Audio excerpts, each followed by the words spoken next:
Es Linda Ivonne Cachola Mezcua, mi grupo es 411 y yo y mi compañera Elsie les vamos a hablar sobre la tercera semana de gestación, que vendría siendo cuando se forma la tercera capa del disco bilaminar. Para comprender, iniciando, para comprender lo que viene en la tercera semana, tenemos que tomar en cuenta que en la última semana tenemos como en esta fotografía que vemos aquí, tenemos lo que es el saco vitelino definitivo ya formado, tenemos las células del hipoblasto, así como las células del epiblasto en azul, y tenemos también lo que es la cavidad amniótica de este lado. Para comprender la siguiente imagen tenemos que tomar en cuenta que va a ser un corte de esta forma en la cara de parte de arriba del epiblasto. Entonces la vemos de la parte de arriba y podemos ver cómo aquí va formándose la línea primitiva en sus primeros días. Y tenemos también aquí el hipoblasto en amarillo. Tenemos el epiblasto en azul, que es todo lo que estamos viendo en la parte de arriba. Tenemos el mesodermo orofaringio, que es lo que está aquí.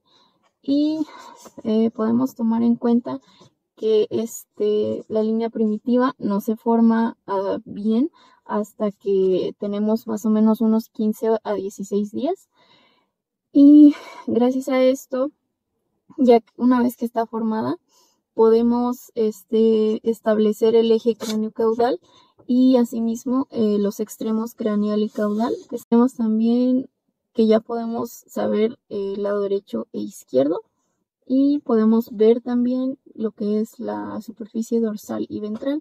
La dorsal siempre va a venir de este lado del epiblasto y la ventral la vamos a tener siempre del lado de las células del hipoblasto. Antes de empezar con como tal el desarrollo de la tercera capa, tenemos que tomar en cuenta que hay una serie de pasos que surgen antes de esta.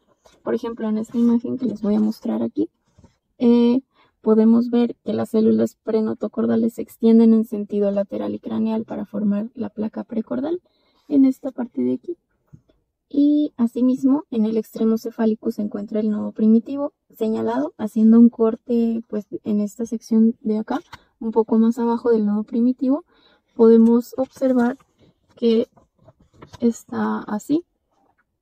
Y al tener esta vista de lado, podemos observar cómo las células del epiblasto cambian su configuración, y que son las azules, se vuelven rojas, por así decirlo, cambian su configuración y se van acumulando en esta parte del medio entre el hipoblasto y el epiblasto, y algunas se van adhiriendo a lo que es el hipoblasto, así formando las tres capas, formando el disco trilaminar.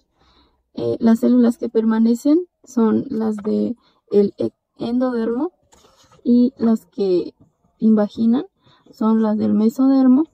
Las que vendrían siendo las del hipoblasto se convierten en el ectodermo. Es importante mencionar que todo este proceso es controlado por el factor de crecimiento de fibroblastos número 8. Asimismo, iniciando con el desarrollo de la notocorda, tengo una imagen que demuestra el proceso y las partes de la formación de la notocorda como tal. Ok, en este proceso las células prenotocordales se extienden en sentidos laterales y craneales para formar la placa precordal antes de la membrana orofaringea, que vendría siendo en esta parte de aquí. Ok, por un periodo breve estas células se intercalan, se juntan y forman lo que es la notocordal, que es la unión del hipoblasto y de la placa precordal, que es esto que vemos aquí. Asimismo, después prolifera y básicamente se desprende, y pues después se forma, ¿no?, el cordón esto de en medio, que vendría siendo ya el cordón sólido llamado notocorda definitiva, la cual será pues el centro de señalización para el esqueleto axial, y primeramente pues se va a formar el extremo craneal y después a la par por las regiones caudales. en dirección caudal hacia la foseta primitiva, se produce una muesca llamada conducto neurodentérico, la cual conecta la cavidad amniótica y el saco vitelino, que vendría siendo esta línea que vemos aquí. Y pues esta da pie bueno, simultáneamente a todos estos sucesos, la pared del saco vitelino se forma, bueno, en la pared del saco vitelino se forma el diventrículo alantoides, formando también la placa cloacal, la cual es una membrana formada sin mesodermo, que es esta, la que vemos aquí, la alantoides, que es una parte aquí plegada, ¿no? Y la placa cloacal, que es una membrana nada más. En cuanto a los ejes corporales, tenemos tres. Tenemos el anteroposterior, dorso ventral y izquierdo y derecho. Por ahora vamos a iniciar con los que son el anteroposterior y el dorso ventral. El endodermo visceral anterior se convierte en una región cefálica al expresar factores de transcripción, los cuales son OTX2, LIM1 y HSX1, así como factores cerebelos. Y también el endodermo visceral anterior se convierte en la región cefálica, ya que expresa factores de transcripción, los cuales son OTX2, LIM1 y HSX1. Asimismo, también expresa LEPTI y factores cerebelos. Ok, entonces al generar esto, pues esto inhibe estos factores, inhiben el factor nodal para que no haya como un desbalance a la hora de formar la parte anteroposterior o también mesodermo dorsal ventral. Asimismo, la proteína ósea 4 junto con la FGF ventralizan a lo que viene siendo el mesodermo, para que se pueda dorsalizar más bien, ¿no?, el mesodermo craneal. Ok, el eje izquierdo-derecho, refiriéndonos ya a la lateralidad en izquierda o derecha, va a ser regulado por células que son liberadas del nodo y de la línea primitiva, las cuales secretan el factor de fibroblastos 8, el cual expresa el gen nodal, y asimismo sucede que el nodal es regulado más bien por la serotonina.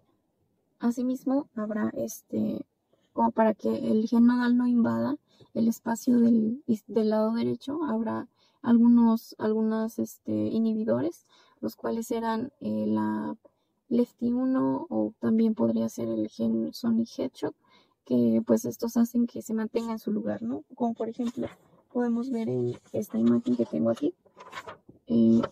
Aquí podemos apreciar el gen nodal, que también es representado como 5HT. Y de este lado podemos ver que el nodal es el que secreta LEFT2 y por lo cual pues se genera de aquí también. Y aquí podemos ver la línea primitiva, que es la que secreta todo, y se ve como una sola con el nodo primitivo porque es la que tiene importante papel aquí. Ya que en caso de no ser así, pues sería como que habría una anormalidad, ¿no? Porque pues debe haber como cierta división entre los dos lados. El nodo primitivo expresa sus factores de transcripción llamados gosecoid, los cuales pues son para expresar lo que es la cordina, globina y folistatina, los cuales me van a inhibir una proteína que es para... Ok, ahora para finalizar, pues vamos a pasar con mi compañera Elsie. Mi conclusión sería que pues es una etapa muy importante en el desarrollo embrionario, ya que pues da pie a que se creen los tejidos y los órganos en los primeros días de vida. Buen día, doctor Enrique Casimiro y compañeros. El día de hoy, con mi compañera Linda y su servidora Elsie Pérez, estaremos hablando sobre la tercera semana de gestación del embrión, enfocándonos en el desarrollo del disco germinal trilaminar. Ahora entramos en la etapa donde se establece el mapa del destino de la gastrulación. Aquí tenemos una representación gráfica en donde nos va a mostrar cómo las células se van a distribuir para la formación de tejidos y órganos del embrión. Por otro lado, tenemos una representación gráfica del mapa que les comenté hace un momento, ¿sí? Aquí la tenemos, la podemos ver. Aquí vemos cómo las células que se imaginan hacia los lados de la notocorda, del lado izquierdo y del lado derecho, formarán el mesodermo paraxial. El mesodermo paraxial es este que está de color azul. En cambio, las células que se imaginan en la región intermedia formarán el mesodermo intermedio. Es este de color verde que podemos ver aquí. Por otro lado, las células que se imaginan en la región caudal formarán el mesodermo de la placa lateral. Es este que vemos como de color rojizo y va disminuyendo un poco más. Por último, pero no menos importante, las células que se imaginan en la región más caudal, o sea, en la parte más baja, formarán al mesodermo extraembrionario. Es este que tenemos aquí, el último que tenemos aquí. Y así es esto. Como sabemos, nos encontramos en la tercera semana de gestación del embrión. En este caso, nos enfocaremos en el crecimiento del disco embrionario. Aquí tenemos una representación gráfica de este, ¿sí? Al principio, notamos que el disco embrionario es redondo, prácticamente redondo y plano, a diferencia de los días que están aquí. Este se va desarrollando en un sentido cefalocaudal, es decir, el extremo craneal es estrecho y el caudal es angosto. Vamos notando aquí como en el día 15, como lo hemos dicho, es plano y prácticamente redondo. En cambio, el día 17 vamos viendo cómo se va ensanchando, cómo va desarrollándose este disco embrionario. ¿Sí? Aquí está la línea primitiva. Este se va ensanchando, como lo hemos dicho, y por la parte de abajo, que es el caudal, se va haciendo angosto. Conforme pasan los días, se va haciendo más ancho y más angosto. Más ancho y más angosto. Nuevamente, céfalo, caudal. El crecimiento y elongación del disco embrionario, aquí lo tenemos, se debe a la migración constante de células por la región de la línea primitiva. Esto continúa hasta la cuarta semana de gestación. Durante esta fase ocurren cambios en la línea primitiva. Esta va perdiendo tamaño con rapidez y pronto va a desaparecer. Así la gastrulación o la formación de las tres capas germinales continúan en los segmentos caudales al mismo tiempo que las estructuras craneales, pues estas se van diferenciando. Esto ayuda al desarrollo del embrión en sentido cefalocaudal. Por último, pero no menos importante, entraremos al desarrollo posterior del trofoblasto. Va a ser cuando las células del citotrofoblasto invaden al sincitiotrofoblasto, ¿sí? Ahora, va a haber un corte transversal.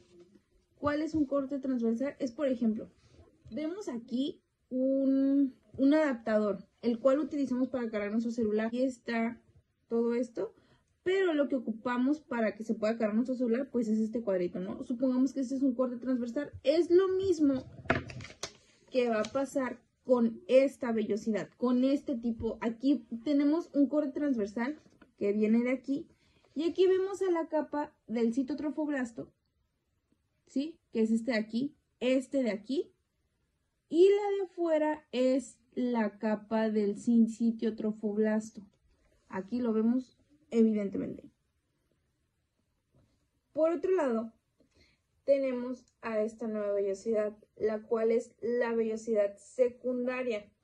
Esto que vemos aquí son células. ¿Cuáles son? Son las células mesodérmicas, las cuales se imaginan al citotrofoblasto dando así que se adhieran al tejido endodérmico, dando un corte transversal, que es este. Tenemos a la capa del citotrofoblasto, que esta es esta, y esta capa externa, que es el citotrofoblasto, dando así este núcleo del endodermo. Como sabemos, todo tiene un inicio y un fin. Al final de la tercera semana, las células mesodérmicas, que son estas que tenemos aquí, estas que tenemos aquí, se distinguen en células sanguíneas y vasos sanguíneos, el cual dan origen al sistema capilar velloso, ¿sí? Aquí tenemos el ejemplo. Esta vellosidad, que también se le conoce como terciaria, establece el contacto con el sistema circulatorio intraembrionario. Asimismo, establece una comunicación entre la placenta y el embrión. Algo interesante de esta vellosidad es que sus capilares se fusionan entre sí, formando las redes arterocapilares que permiten que se conecten con el corazón embrionario para que éste transporte y suministre los nutrientes, así como el oxígeno, porque este va a permitir que empiece a latir el corazón a partir de la cuarta semana. Al final de la tercera semana de gestación. ¿Cómo la vamos cerrando? Aquí tenemos al final de la semana 2. Vamos notando la semana 3. Notamos una diferencia muy evidente. Aquí notamos que el citotrofoblasto se encuentra adentro, ¿sí? En cambio, de este lado notamos que debido a la proliferación llega hasta el sincitiotrofoblasto, estableciendo contacto con el endometrio materno. Así formará esto que tenemos aquí, que es la cápsula citofoblástica externa. Como todo es un proceso, la cavidad coriónica va a crecer. Posteriormente, aproximadamente por los días 19-20, el embrión estará conectado a la cápsula por el pedúnculo de fijación. Después, este será el cordón umbilical que estará conectado con la placenta. Como todo es un proceso, la cavidad coriónica va a crecer. En este momento entraremos con los tumores relacionados con la gastrulación. A veces persisten los remanentes en la línea primitiva en la región sacrococcigea. Estos cúmulos de células pluripotenciales proliferan y forman tumores llamados teratomas sacrococcigeos. El teratoma sacrococcigeo es uno de los tumores más comunes que vamos a encontrar en los bebés recién nacidos, pues este se genera antes del nacimiento. Aquí lo podemos ver evidentemente. Especialmente se encuentra en el coxis, es uno de los lugares más frecuentes. Aquí lo podemos ver. La posible causa de ese teratoma es que las células germinales primordiales no migran hacia la cresta urogenital, lo cual hace que se produzca esto. Sí lo podemos ver y sí se puede llegar a extirpar, pero obviamente va a tener sus complicaciones como todo, o sea, no es algo que se va a ir de la noche a la mañana. Sin embargo, sí es compatible con la vida. En ocasiones puede haber que tenga tejidos de las 3 capas germinales, que son el ectodermo, endodermo y mesodermo. Así como también tenemos a estos dos que están aquí, que es el situs inversus. Aquí tenemos un ejemplo. Sin embargo, vamos a entrar en detalles. El situs inversus es cuando los órganos, corazón, páncreas, estómago, estos órganos se encuentran en diferente posición. Por ejemplo, en espejo, por así decirlo. Si el corazón está de este lado, que es el lado izquierdo, va a estar del lado derecho. Eso es el situs inversus. Los órganos, cuando están en su posición normal, se les dice situs solitarius. Recalcar que esto se debe a las mutaciones genéticas en el embrión durante el desarrollo. También tenemos a la heterotaxia, que es este que tenemos aquí, también conocida como situs ambiguus. Esto se considera cuando los individuos tienen un defecto en su lateralidad. Esto ocurre por el fracaso del establecimiento del eje ID. La heterotaxia consiste en que los órganos se distribuyen por la parte del tórax y el abdomen. El corazón puede estar aquí, el estómago de este lado. En cambio, aquí ya vemos que es diferente.